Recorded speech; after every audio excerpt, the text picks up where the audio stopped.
I want to congratulate you on your purchase of your new Bennett Sport Tabs. You are going to be amazed at what they will do for your boat. Now, in my years of boating experience and working with boaters, there's not a time that someone hasn't said to me, can I handle this job, or can I do this installation or complete this repair on my own? I want to assure you that your new Sport Tabs are designed for the do-it-yourselfer. Today we're going to walk you through that installation, and right now I want to give you an idea of what's in the kit so you can see exactly what is involved.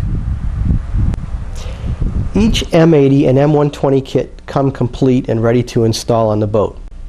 We're going to walk through the components in the order that they fall in the system, starting with the helm control, which is placed at the dash, where the operator will actually control the trim tabs, which runs to the hydraulic power unit. To the hydraulic power unit are connected the port and starboard tubing runs, which connect the hydraulic power unit to the port and starboard actuators. These actuators are mounted onto the trim tabs, and the trim tabs themselves are secured to the hull with backing plates and hinge plates. We complete the kit with the necessary hardware and fasteners to do the installation. Here we've laid out a few of the tools that you're going to need to complete your trim tab installation. Now, fortunately, you don't have to own the tool department at the local hardware store to carry this job out. You'll need a few of your favorites, maybe a favorite screwdriver or a pair of pliers, an electric drill, some masking tape, Teflon tape. A pair of vice grips will make the job easier. It doesn't take a lot, just a little forethought, and the job will go smooth. There are two things that we need to make our installation go smooth. The first is to put a little planning into what we're about to do. The second is to take a look through the installation instructions. Now, I know many people out there think that the installation instructions are just somebody else's opinion, but we put a lot of thought into these, and they're going to make the job go much smoother. Let's get ready to put the trim tabs on the transom. The boat that we're working with today is a 14.5-foot center console fishing boat. Its transom configuration is fairly standard. Now, to get proper performance from your new trim tabs, placement is important. We're going to place the tabs as far outboard as the transom allows us to, and we're going to raise the leading edge of the tab up slightly in accordance with the installation instructions. Once we find our location, we're going to use the trim tab backing plate as a template. We're going to mark our holes and prepare to drill them. Now, we used our backing plate to mark the hole locations for the screws that will actually attach the trim tabs to the transom. It is always advisable to use the recommended pilot hole size for the fastenings you are using. Now, we're going to take a little bit of marine epoxy, put the screw tips into it, and those will act as a sealer and help lock the screws into place.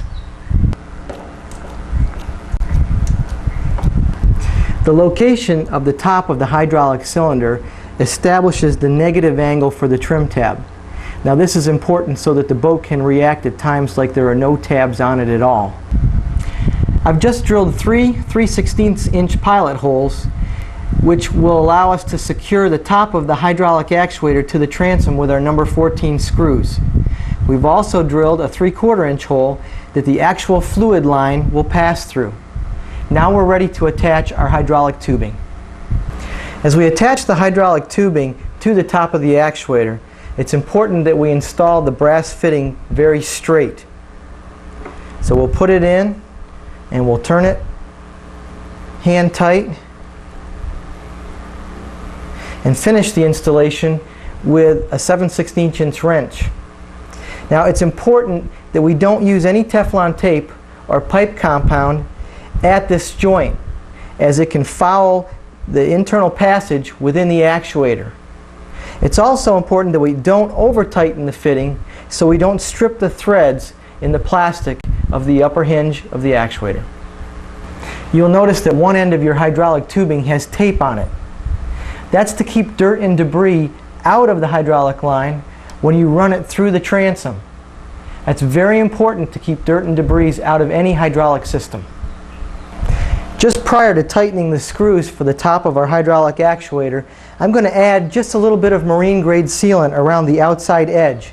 That'll seal the holes that we've made in the back of the transom.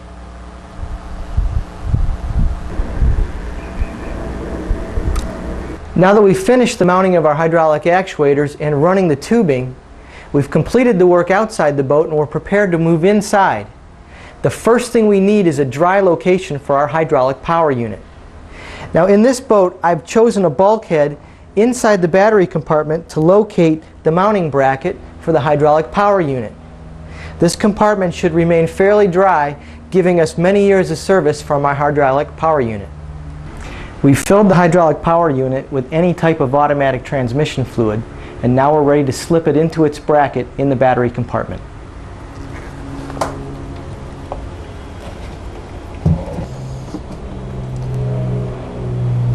With the Lexan cover in place, the installation of our hydraulic power unit is now complete. It's time to attach the hydraulic tubing to the power unit itself. Now you notice at each port there is a designator, a P and an S, standing for port and starboard. We'll bring the port side actuator line to the P and the starboard side actuator line to the S. Now, tightening the nut and ferrule compression fitting is accomplished by bottoming the tubing in the socket, sliding the nut down the tubing, tightening it finger tight, and one full turn with a wrench. This is our ES2000 or Euro style rocker switch control that will come standard with your M80 and M120 kits. Now I want to show you how easy this control is to install.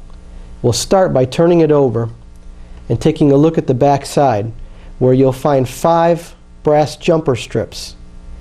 Each one is marked with a designator. You'll see a Y, a B, an R, and a G. On the center bar, you'll find a plus. These markings coordinate with the wire harness colors that will be attached to each jumper. Now you will notice that there are 2 screws for each jumper. The wire can be attached to either one as long as the color of the wire matches the letter that's on the brass.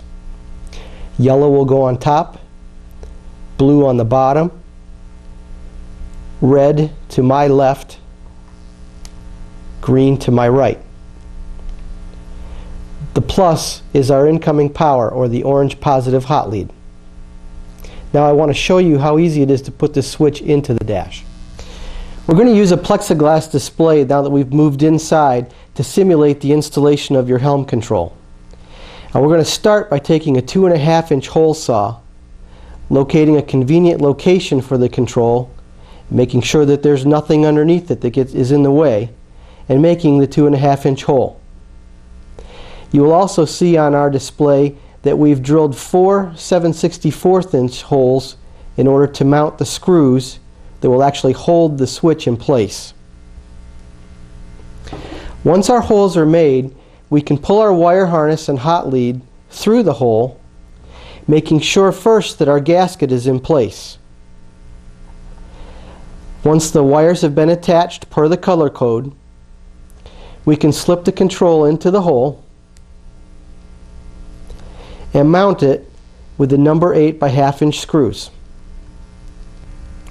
Once our number 8 screws are secured, we can complete the control installation by snapping on the bezel.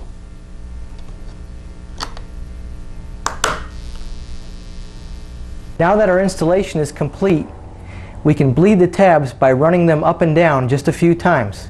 The system is self-bleeding. And once that's done, it's time to go out and enjoy your new tabs.